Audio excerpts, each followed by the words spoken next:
we're going to have to take a vote on all of these, so it doesn't sound like we're going to get a nomination from John Harder for that one, but we'll actually go with John's first, the $9.99 WWE Network debacle. So, since you nominated it, I assume you're voting for it as well. Yes, sir. All right, Peter, are you voting for $9.99 for the WWE Network? Yeah, absolutely. All right, Seth, are you voting for $9.99 for WWE Network? Yes, unfortunately. All right, Zane, are you voting for $9.99 for WWE Network? No. You just delivered that like Stephanie McMahon, except maybe better. Okay, I'll take that as a compliment. Kev, do you vote for $9.99 in the WWE Network? Yes or no? Yeah, I can vote for it. All right. I guess I'll not vote for it because it was annoying, but I still like the WWE Network even with all of its flaws. So 4 out of 6 for that one. And now we go to Peter nominating the leaving of CM Punk. John, let's start with you. Do you vote yay or nay on that? I go yay, mainly because there was no, I go yes, because there was no real discussion about why he left. He just got chokeslammed by Kane through the table at the Royal Rumble, and there was no official announcement of why he left. So I kind of go because his character's up in the air completely. All right, Peter, I assume you vote for it since you nominated it. Of course. All right, Seth, do you vote for CM Punk? I'm actually not going to vote for CM Punk on this one. I think it may be, and it's going to end up being the best for both sides. And you might be right about that. Zane, yay or nay on CM Punk? No, I don't want to put that guy over. Well, you kind of, by him leaving, you're not putting him over. So if you vote yes, you're actually not putting him over. I don't want any further discussion about him. No. All right, fair enough. Kev, do you vote yay or nay on CM Punk? No, I'm going to vote against CM Punk because I think it's a company issue. Everybody made their decisions the best they could. From what I understand, Vince McMahon kind of did the best he could to acquiesce to Punk in light of everything, and it just didn't work out in the end. But I don't think that significantly contributed to any of the issues that WWE had this year. I think I got to agree with you there. Sorry, Peter. Not showing disloyalty to my Glove Up or Shut Up co-host, but this is not the strongest nominee of the 6, so I'm going to vote no. And we move on to the Authority running roughshod on WWE for the last year. And John, yay or nay on that? I'm going to go nay. I honestly believe there was so much that the Authority did do on television. There was so much with them being slammed on television. But there was a lot of stars that were developed from it. The Shield proved that they were more dominant than Evolution. Daniel Bryan, even though I vote even though Daniel Bryan was definitely slammed through it, he actually had a little bit of a momentum through that.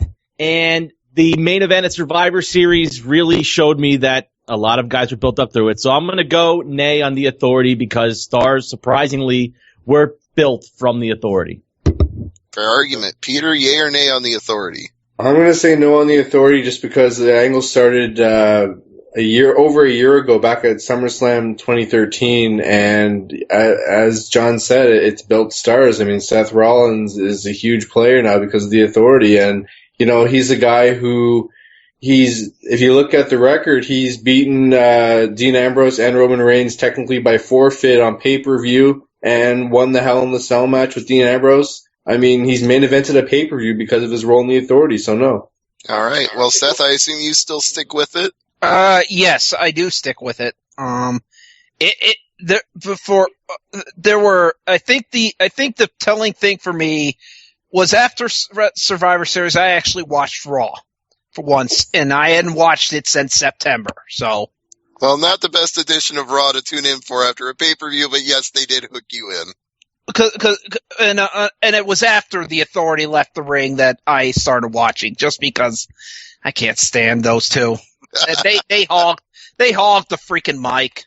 Yeah, they're going to be around though. That's the problem. Even when they're fired, they're not really fired. So, Zane, yay or nay on the Authority? I'm going to say yay. I am tired of the evil figureheads in the company. We've been doing this, recycling this program for 15 years at least, so I'm going to say yay for the Turducken.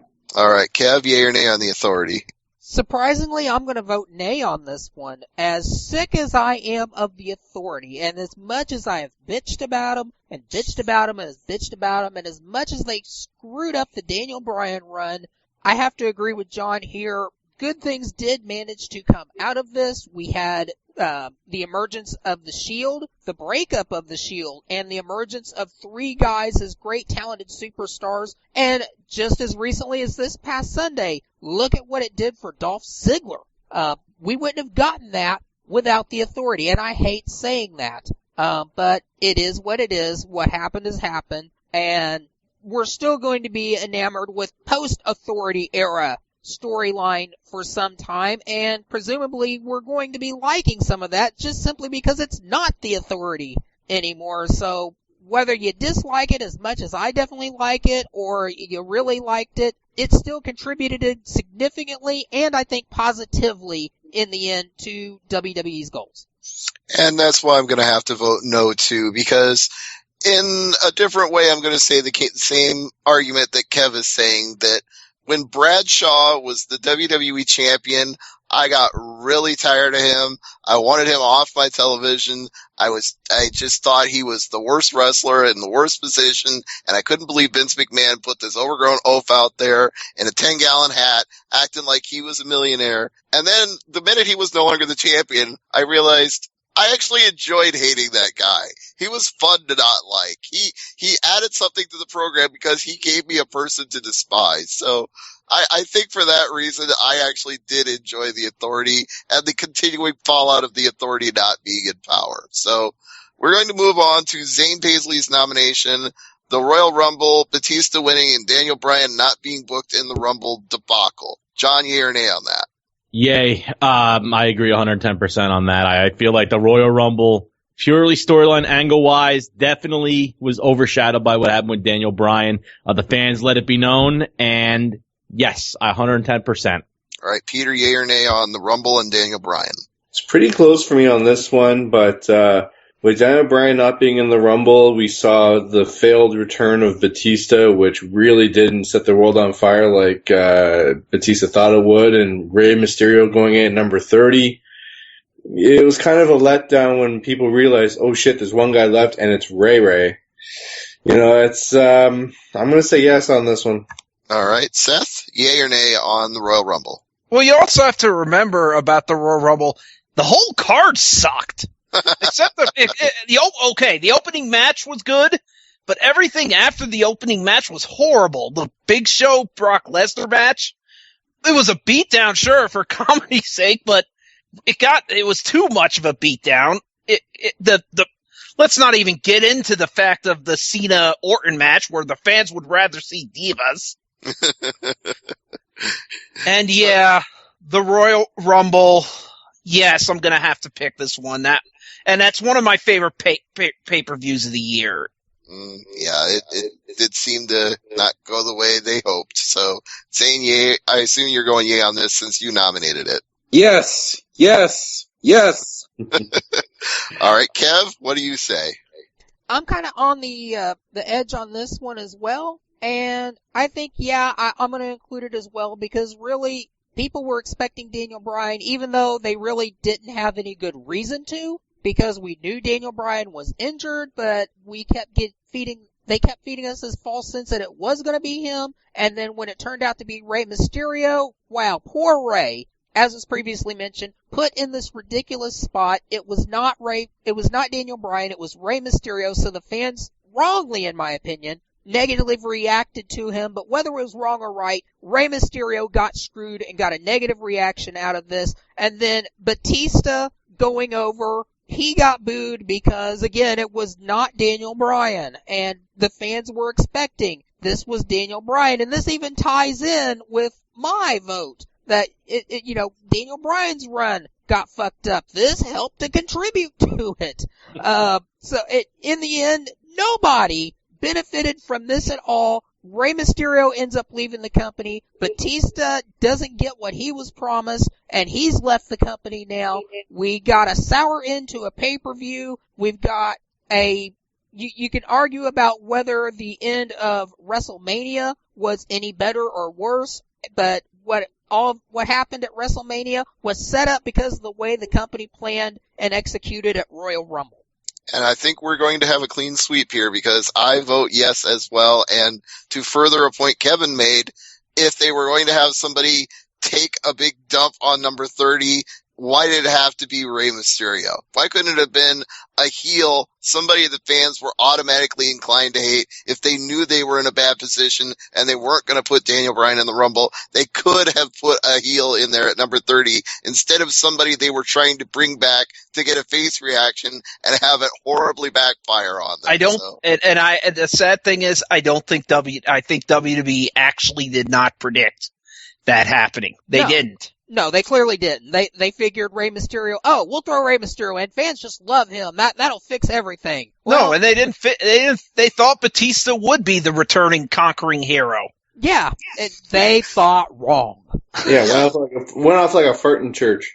It did indeed, which is why it's now the first unanimous and strong contender to win the Golden Turducken. But we've got 2 more to go, and we got to get through them. So Kev nominated the booking of Daniel Bryan. So John, yay or nay on that? Nay, only because WrestleMania 30, Daniel Bryan, just in one night, was booked as strong as I've ever seen anybody be booked to become a champion. I believe someone coined it, close to me, my old man, a long time ago, seeing the way they were doing it. They said you can see Daniel Bryan being booked like Junkyard Dog, and the Royal Rumble, total miscarriage of justice there. But WrestleMania 30, specifically New Orleans, where Junkyard Dog became a superstar because he had no one helping him. He was all on his own. Not only did he defeat Triple H in an awesome opening contest, he ultimately came out on top, running knee, tapped out Batista, took the powerbomb neckbreaker combo through the table, which I thought was the most vicious maneuver I've ever seen in my life, and got off the stretcher and survived. That one night basically overcame everything all the misjustice that happened to Daniel Bryan. I gotta go nay, just because of WrestleMania 30. All right, Peter, yay or nay on Daniel Bryan's booking?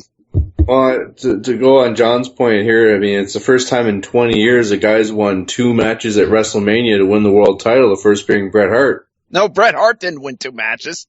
He lost one. Yeah, he lost Owen Hart. Oh, he lost Owen Hart, that's right. Okay, he fought in 2 matches then. There you go. When it comes to this issue, I think it really goes down to back in 2013, the way they booked Daniel Bryan from SummerSlam until the Rumble. And when, we have already discussed about the Royal Rumble, how that, went off not really well. And they basically forced Triple H in that stupid hijacking of the ring to, him winning at Mania, to him getting injured. And I think, Stevie, you're the one who said it, that he might never wrestle again if that surgery doesn't turn out the way we hope it does. I mean, we may never see Daniel Bryan in the ring again. So failure to book Daniel Bryan properly, I'm going to say no, because WrestleMania 30, at the end of that, the last thing you saw was the entire place going, yes, yes, yes. All right, Seth, yay or nay on Daniel Bryan's booking? Nay, I think one of the other things is you can't predict when a guy's going to go out, get injured like Daniel Bryan is. You can kind of, but really in the end, you really can't. All right, Zane, yay or nay? I appreciate the sentiment from Kev, because I do really appreciate Daniel Bryan, and I thought he was booked horribly, but I because of the circumstances of it, I don't think it was the worst thing this year. All right, Kev, I assume you're sticking to your guns despite all these no votes. Yeah, I'll still stick with my guns on that. All right, well, I'm voting no as well, because I feel like, at least at WrestleMania 30, we did get Daniel Bryan triumphant, so I gotta vote no. Which leaves only one left to discuss, my nomination of Vince Russo causing Spike to pull the plug on TNA. So, John, yay or nay on that? Now, even though earlier you said you might not think I'd vote yes for that because of the opinion I had with TNA and the way they were treated through Spike, if it was such public knowledge by basically every wrestling site, including basically Spike TV, stating so, I'm going to go yes, because, even though Destination is in a select number of households, it does not have the worldwide grab that Spike TV has. So I'm going to go yes, Stevie. I'm going to back you on this. All right, Peter, yay or nay on Vince Russo? I'm going to say no, just because I don't see the Vince Russo issue being the main reason why Spike and TNA. I think the ratings had a big part of it as well. I just think the Vince Russo part was the proverbial final nail in the coffin between Spike and TNA. Destination America, where the hell that channel's called, we don't even get it in Canada. So, as you said, John, the worldwide appeal is gone. If you live in Canada, I mean, we got a lot of American channels here. That's not just one of them. So, I think that, him sending the email to the wrong mic is, well, funny. It's not the main reason why Spike and TNA are no more. So I'm going to say no. All right, Seth, yay or nay? I'm going to have to say nay either, also because I think TNA has a better chance to maybe actually might, because Spike TV sucks. Spike TV was doing nothing for them to begin with. Yeah, fair argument. Zane, yay or nay? I'm going to say yay. Vinny Roo wasn't the main cause, but it didn't help matters with Spike. All right, Kev, yay or nay on Vince Russo? I'm voting nay, and ironic enough, for the same reason Zane just pointed out. Vince Russo, yeah, it was another black eye on TNA, but I don't think that was ultimately the thing that caused TNA and Spike's relationship to come to an end. I think the writing was on the wall well before Vince Russo inadvertently inserted himself into that picture. It's just a relationship that had been going downhill and kind of had been for the last year, and that I think even without Vince Russo, there was still the strong likelihood that TNA was not going to continue on Spike any longer. But like was mentioned, TNA has an opportunity to restart itself. So even if it was Vince Russo's fault, TNA is going to end up, in my opinion, in a better position. Well, that's fine, but I'm sticking to my guns because I think Vince Russo really was the main reason that Spike TV and TNA's relationship fractured, and why they're going to be in 50 million homes instead of 100 million, and why they're not going to be available in Canada now, and why it's going to cost them more money, and they're going to have less to spend on talent. And even if they do survive on Destination America, they're going to have to survive as a smaller company that's just barely eking out an existence. So I stick to my guns on this one, that Vince Russo cost them a whole lot of money and almost put them off TV altogether. So my nomination stands, but it is not the winner. So from the bottom to the top, Kev nominated the booking of Daniel Bryan. Sorry, Kevin, you only got one vote for that, and that was your own. So that's not the winner. Peter nominated CM Punk leaving. That got 2 votes. Seth nominated The Authority. That got 2 votes. I nominated Vince Russo, and sticking to my guns on that one, it got 3 votes. John Harder nominated the annoying nonstop plugs for WWE Network, and as our guest panelist, he did pretty well. He got 4 votes for that. But the winner is the Bearded Wonder, Zane Paisley, the Batista Royal Rumble Daniel Bryan debacle, clean sweep of the panel. Our winner of the Golden Turducken for 2014 is the booking of the Royal Rumble at the Royal Rumble. I had a feeling that one was going to win. That was my favorite event. My favorite event. I have 3 honorable mentions for you, Stevie, real quick. Real quick, because we got to wrap it up. Go ahead. All right.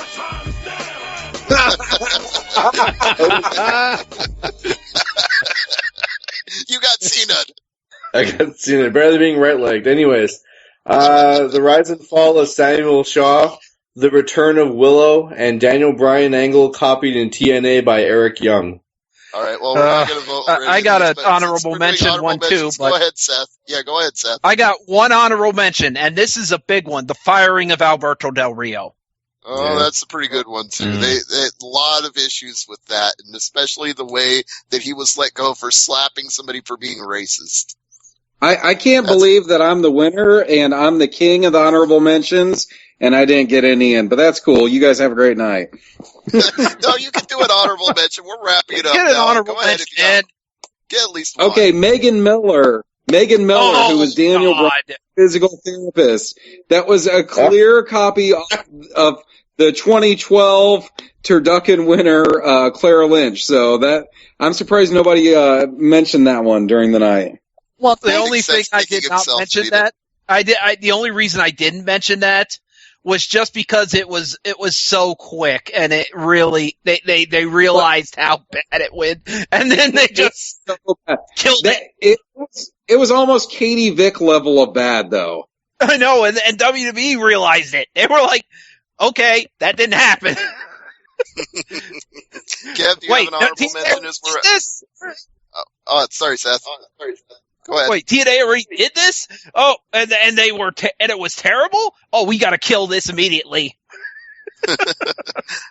All right, Kev, do you have an honorable mention? No, I can't think of anything really honorable mention worthy. I think we pretty much just hit on just about everything WWE possibly did wrong this year.